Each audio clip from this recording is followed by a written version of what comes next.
What's happening, everybody? Welcome back to Working with Bobby. I'm coming to you from the house this time.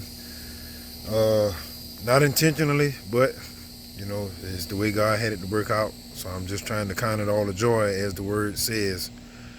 So I'm gonna get y'all caught up to why I'm coming to you in the middle of the day almost, or the middle of the afternoon from my house. So let me get y'all turned around. So just stay tuned. This is why I'm coming to you from my backyard. Don't mind my service van. I just got to use my tools to fix what I got to fix. The plan was, last night I was supposed to hook up to the trailer and go down to the shop and get my 2 pieces of board, my 4 jack stands, and the floor jack, so I can take the wheels off this little central, or the little putt or whatever, so I can get 4 tires mounting balance on it today, which I was able to get that done eventually. It's a little tricky setting anything up like this in this yard because my whole backyard, or shoot, all this land pretty much is on a slope. So I got that done, but then this one felt like she wanted to catch an attitude. So I'm driving, I get down there, and I went to crank it, and I'm like, no, this thing spinning over mighty slow. Come to find out, the ground cable was done working way a little bit loose. So I got my socket, 5/16. That's what fit these, and snugged everything up. So I thought I was good to go. I wasn't. So then I'm driving, me and my wife was on the way back, and I noticed that the RPM gauge was acting real crazy. Then it got a little darker, so I was like, well, let me cut my lights on. And they didn't look as bright as they should. I ain't yet look at the voltmeter gauge on my dash yet, so just kind of follow on with the story. So I got back here, like I said, took the tires off of the Central, put them in the back of the truck, went on the Orangeburg to a friend of mine's house that I used to work with, so he can take it to let me get y'all turned around, so he can take them to his shop and get them mounted, the new tires mounted and balanced. Man, I'm leaving from his house, and then come to find out, everything getting dim.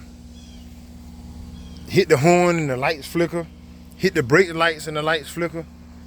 Now it dawned on me to go ahead and look at the gauge. I look at the gauge, I was well under 12 volts. I said, Lord Jesus, not now. I'm like, Bell, come on, man, not now. Come to find out, man, the alternator stopped charging, and then I was pretty much riding on the battery. Thank God I made it to the house. I wasn't far away from home, so I had to use my night vision for half of the way, but we got home, and right here is where it sits. So what I'm about to do is go into full daytime service tech mode like I normally do when I'm at work. I'm gonna go ahead and get my straw hat on and get my gloves on, and I'm gonna try to get this alternator and this battery swapped out and see if that fixed my issue. And I'm also, since I got a battery that got top post and side post, I'm gonna go ahead and swap that out, swap out the cables. I got both ends because I don't know if I want to leave the regular cables on, but if I can stretch it up enough and just reroute them, I'm gonna just cut them ends off. I ain't gonna use them, and just stick the top post, because I'm sick of them side post cable fittings coming loose. So I forgive y'all for some of the crappy angle camera shots, but I don't have my tripod with me here. It's always at the shop. So I'm gonna have to be taking pictures and doing time lapses and this and that and the third, and trying to explain that as I go, as I work on it. But it should be a piece of cake, because since I swapped it over to electric fans, I don't have the clutch fan to deal with. I don't have the fan shroud to deal with. So I pretty much just pop the belt off, unhook the battery, which I got to replace that anyway. So obviously it's gonna be unhooked, and unhook my alternator, unbolt it, and then swap it out, and then take the cord back to the parts store. So y'all stay tuned, and I'll see y'all in a little while. All right, y'all. I'm gonna go in how-to mode right fast. For those that don't know, I know the majority of my audience is gearheads and they're looking for the tire spinning and cam sounding and high performance repairs and all that. But this video is not gonna be like that. So if you're uninterested, you know what to do. But for the ones that's trying to learn, this is the battery I took out. This is a Napa Legend. This actually was a really good battery. I think I had this battery in this truck for at least actually I had this battery in this truck for probably about 3 or 4 years before the alternator went out, so it probably still would have been good. It could still be good, I don't know. But it's a group 75 battery, not because the 75 is there, but I know that's the group battery of it. It had 800 cranking amps, 650 cold cranking amps.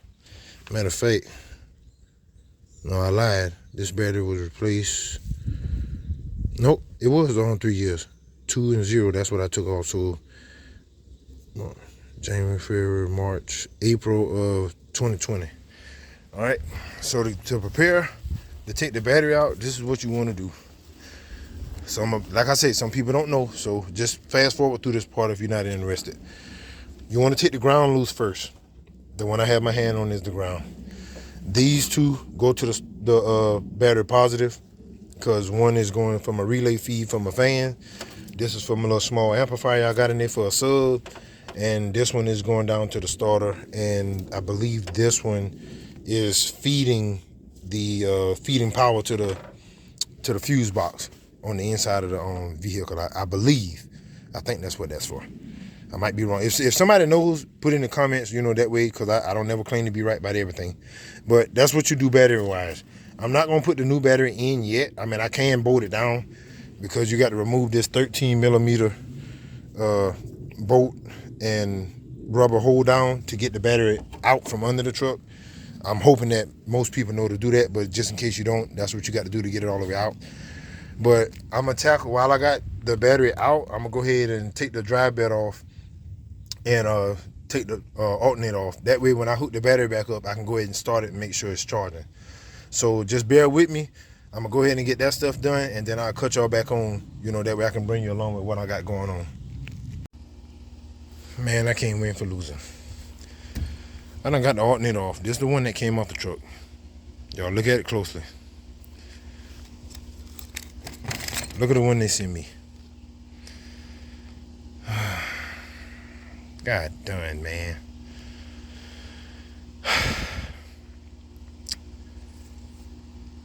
I hope y'all see it. I see it. I knew it right when I took it out the box. Well, back to the parts though. I definitely didn't need this. All right, y'all, we made it back. As you can see, I done went ahead a little bit and put the alternator on, but just to get you caught up, if you're doing this and you're trying to remove the alternator, you're gonna notice that it's gonna be a little tough to come out. That's because of this little sheathing or brace that's right here. A good, easy way to put the alternator back on is to take like a light hammer and tap this little piece back into this aluminum fitting here, or this brace. Try not to tap too hard, because if you break this ear off, you're gonna have to replace this entire brace that holds the power steering pump as well as the alternator. So be careful when you do that. But you just tap this back in, and then you got a 15 millimeter bolt here that goes in this here. It threads on this end of the bracket. You got obviously your electrical connector. You got your terminal, that's the output terminal on the back of the alternator, and I'm leaving that uncovered because I'm gonna get my voltmeter and check output voltage once I get the truck running. You have a 13 millimeter screw that's here, and then you got another 13 that's right here. So all that in a nutshell is how you replace the alternator. Then obviously you put your belt back on. This size for this tensioner, I don't know, all trucks may not be the same, but this one is 16 millimeter, and you have to turn it counterclockwise to take the tension off the belt so you can slip the belt off. Do I replace the belt every time? No, you don't really have to, unless that's just your preference. Should I replace this one? Probably, but you don't have to take the belt even all the way off when you're replacing just the alternator. So I just take tension off, take the belt off this pulley, and I let it just fall away at me, and I put it back when I'm done. On this side, I've already got the battery bolted down.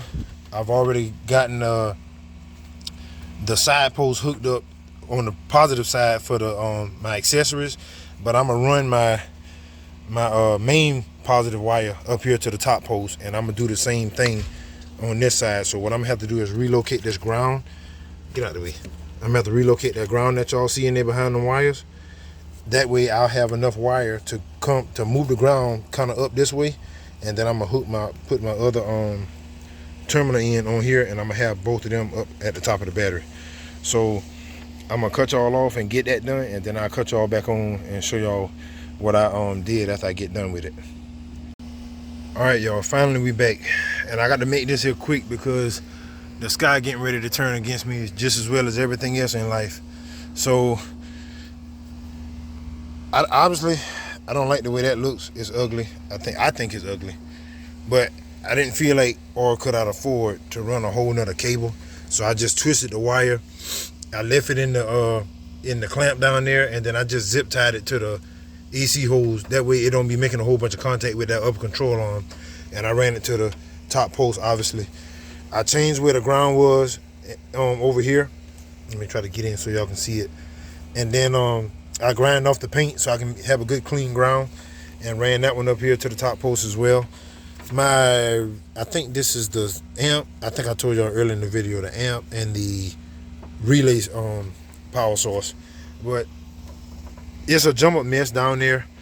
Let me go ahead and get this thing cranked up. That way I can make sure I'm good to go.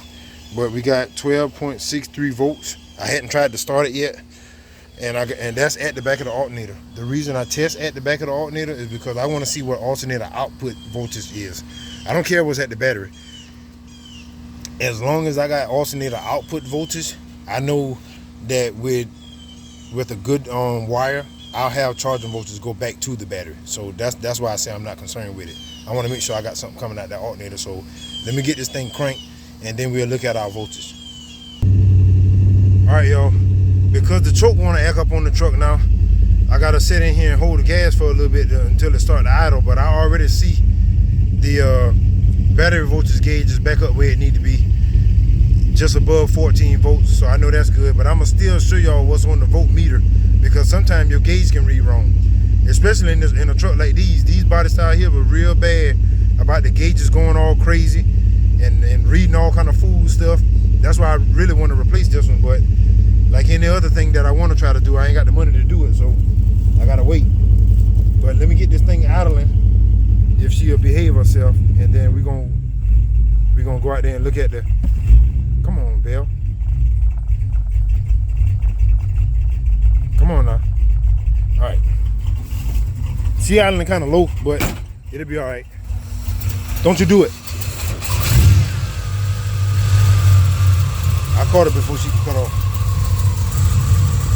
But y'all see we reading 14.5 volts, which is normal voltage.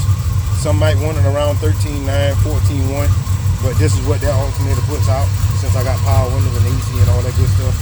But that's normal voltage. And like I said, if I take this lead off the back of the alternator and I went to the battery, it's still going to show alternator output voltage. But you saw that pretty much 0.2 of a volt voltage drop. It's losing voltage traveling down the wire from the back of the alternator to the battery, and that's normal. That's okay. So I'm gonna go ahead and close the video out, get all this stuff put up, and get ready to go do the other stuff that I had to do. So y'all just hold tight. All right, y'all. I hope y'all learned some stuff today. I'm sorry about the way the video was, if it wasn't up to what my usual quality is, but I had to try to get this here done because this is the only truck I got to drive. Y'all already know that follow my channel. I'm praying that some things start to go my way financially, the way I can do some of the other stuff that I want to try to do and need to do.